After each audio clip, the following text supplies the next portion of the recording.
So Crash 2 is probably my favourite game of all time. I love it to bits, and I'm very excited to be here to play this game. And I thought I'd mark this very exciting and momentous occasion by sharing a poem that I wrote. The poem has absolutely nothing to do with Crash 2. It's something that I just came up with about half an hour ago. So I'd like to kick off this playthrough by sharing with you a poem I wrote called Breakfast. Right, here we go. Fill me up with your tasty milk and top it off with honey. I'll gobble up your sausage whole with cream all white and runny. Your eggs are hot, your juice is cold, your pancakes brown, your syrup's gold. I'm excited to see how this'll unfold, that's what I call breakfast. Your yogurt's thick and tastes so good, your bacon's nice and meaty. I'm ready to get started now, so come and take a seaty. Before this moment I was hollow, but this was so much fun to swallow. Can't wait to do it again tomorrow. That's what I call breakfast. Thank you. Jesus Christ. Am I going to get in trouble for that? No, I'm not going to get in trouble for that. I was talking about breakfast. There was nothing filthy going on there. Everyone loves breakfast. Do turtles live in woods? I don't think they do. I'm skipping all the boxes here. I want to get the blue gem just because I know how to do it and I know it's not that hard. But I don't think I'm going to go for 100%. I mean, if you watched the playthrough of Crash 1, then you'll know I'm nowhere near as competent as I need to be to do this well, to get to 100%. So I'm just not going to do that. But I'll try to do well where possible. Speaking of the Crash 1 playthrough, I finally swallowed my own pride and swapped to the D-pad. So, yeah. No more random ass jumps that go in directions I don't want them to. I'm in full control. Wait, that means I can't blame it on the controller anymore if I fail. This might have been a double-edged sword. That might not have been a good idea. Oh well. Now you get to see how bad I truly am at this game. Yeah, if you just like to just jump on that, that'd be great. There we go. No rush or anything, Crash. We don't have things to do. Take your time. Oh, come on, do the trick. There we go. That's what the speedrunners do. I think. I've watched a speedrun of this game. It's amazing how quickly you can get through all this and still go for 100%. Like the world record for this is nuts. It's amazing that you can just play this game so quickly. I mean, I guess that's the case for every game and every speedrun, because you can do it quickly. But I don't know, it just kind of blows me away how good some people are at these games. And look at that, we've got a perfect run, both gems and the crystal. Man, I have a feeling that this is going to be a very, very competent display of ability by me in this playthrough. We're going to turn it around from the first game. Things are going to go great. Have a feeling that statement's going to age poorly. Coco's ponytail is sort of shaped like a crystal. I wonder if that's intentional. I wonder if that's a metaphor for something. I don't know what it'd be a metaphor for, but it could be a metaphor. Everything's a metaphor if you think about it.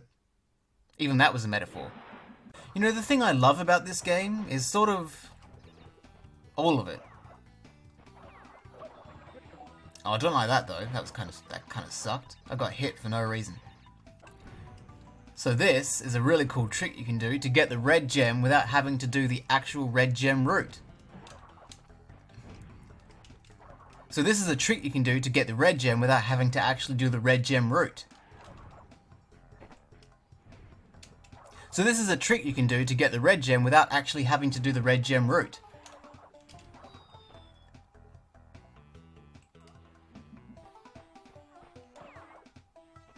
So this is the trick you can do to... Oh my fucking god!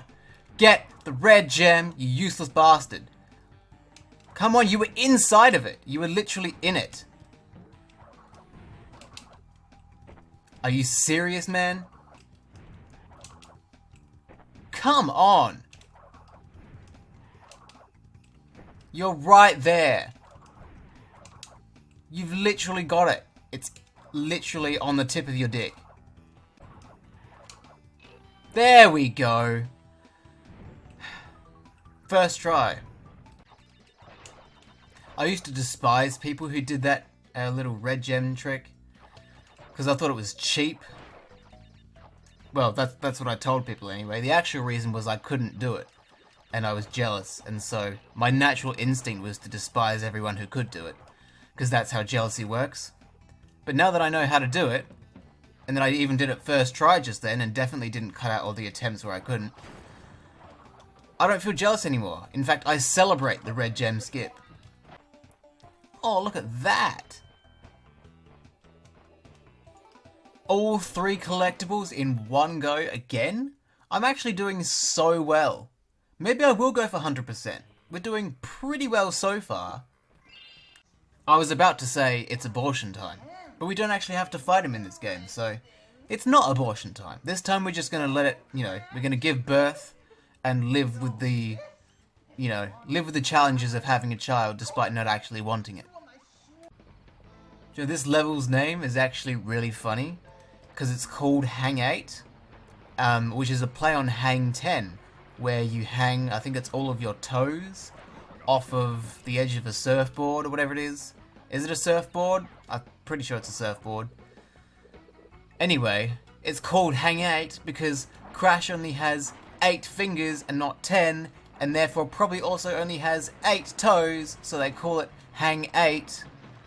Did you get it? It's funny, laugh. That's almost as bad as one of my jokes. Just kidding. My jokes are great! Also, I just died. Which means I think I fucked the timer thing up, so I'm actually just not gonna bother going for 100%. We started off strong, but I can't be arsed restarting levels just for the sake of getting 100%, which I've done 1,000 times anyway. I'm not used to using the D-pad, and it feels pretty shocking to use, but I have already tested the analog stick. I tested it for about 3 hours in the previous playthrough, and it was really bad. So I'm just going to have to learn to stick with the D-pad. No relationship's perfect. We're gonna go through some hard times, definitely. But we'll get through it, because that's what partners do. I know I'm making this sound like I'm married to the D-pad. I'm not. But, we're going to be spending a lot of time together, so it's going to feel like it. Did we get all the crates at least? We did. I'm going to try my best to get as many gems as possible. Because it's a more achievable goal in this game than it is in the first one. I mean, the first one you die and that's it, But in this one, you can have as many tries as you like. There's just some timer-based ones, like in Hang 8, and some other bullshit ones that you can't get on your first try. But mostly, it's achievable. You can die as many times as you want, and that's exactly what I intend to do. No, I intend to get the gems, not die as many times as I want. You know what I meant. Why is this level called the pits? I get that it has pits, but it's not, that's not a unique feature to this level. Every level's got pits. This whole game is built around pits. Quite literally, every single level has pits. So I don't know why this one thinks it gets the privilege. It has the right to call itself the pits, when literally every level has pits. Seems a bit arrogant, if you ask me. Especially when the pits aren't even the level's most defining feature. The most defining feature of this level are the cyborg birds. No other level has them as a main sort of enemy. So why would they not call this level the birds? I just do not understand. Man, those buzzsaws must be doing a number on these turtles' insides. Probably all mangled and shit. I wonder if they suffer from internal bleeding. Actually, no. Here's a hot take. Internal bleeding isn't real. Think about it, yeah? What is bleeding? Bleeding is when blood goes from inside of your body to outside of your body, where it's not meant to be. You know, blood's supposed to be on the inside, so when you're bleeding, it goes from the inside to the outside, okay? Bleeding is a thing. With that in mind, what is internal bleeding?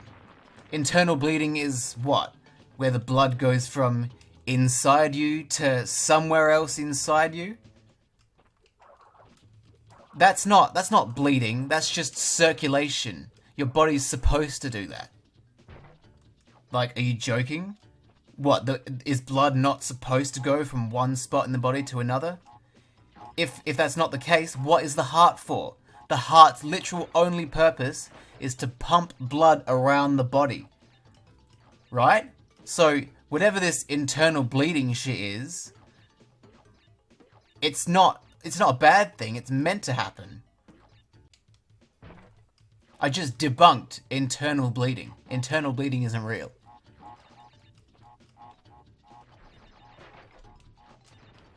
Because literally, how can it be real? Where does the blood go? If you're bleeding internally, where is the blood going where it's not supposed to be?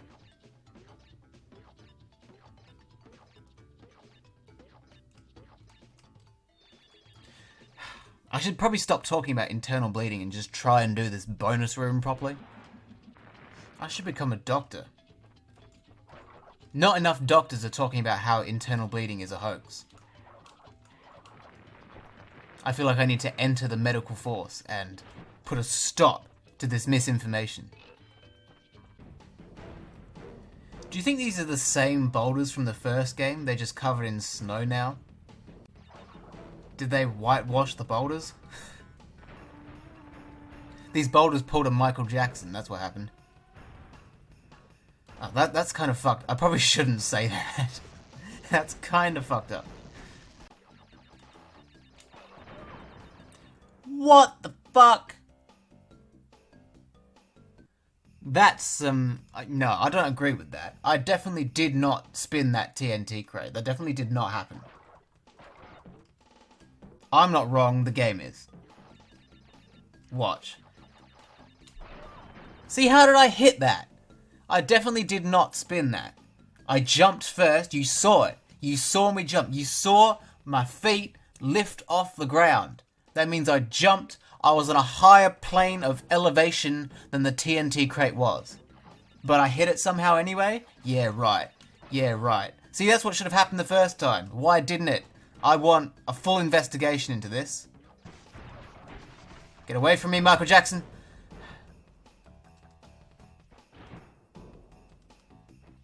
It's okay, Michael Jackson. You can rest in peace now. I remember the day that Michael Jackson died. Or at least the day that I found out that Michael Jackson died. I remember I was at school, and it was a very rainy day, and it was like the first day of term, so like the first day back of school after a break. And this girl, who was new, it was her first day at this school, she came into the classroom bawling her eyes out, and we thought, oh, she's new, she must be nervous. You know, she must not be used to... Well, obviously she's not used to the new school. She's never been to it before. You know, she must be freaked out that it's not her old school and whatnot. So we all sort of tried to go around and, you know, comfort her a bit. You know, it's okay, we're not going to hurt you. What's got you so upset? And we thought she was going to say, oh, it's just... Oh, you know, it's a new school, I'm a bit nervous, you know. But what she actually said was, Michael Jackson died. And I shit you not, about 5 other people also started crying.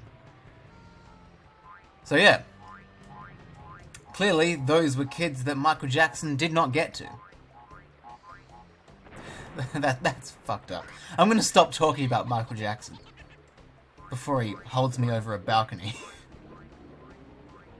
Was that even Michael Jackson? I feel like that might have been someone else. I'll forget it. I'm not gonna mention Michael Jackson ever again. Jesus. You know, that was actually not a bad start to this playthrough, because we only died like twice. You know, there weren't any hiccups, there weren't any problems with the bloody analog stick not doing what I wanted it to. We got the D-pad. I'm getting used to the D-pad, so that's good. I probably should have stopped talking about Michael Jackson immediately. There was probably a bit too much of that. But yeah, it was a good start.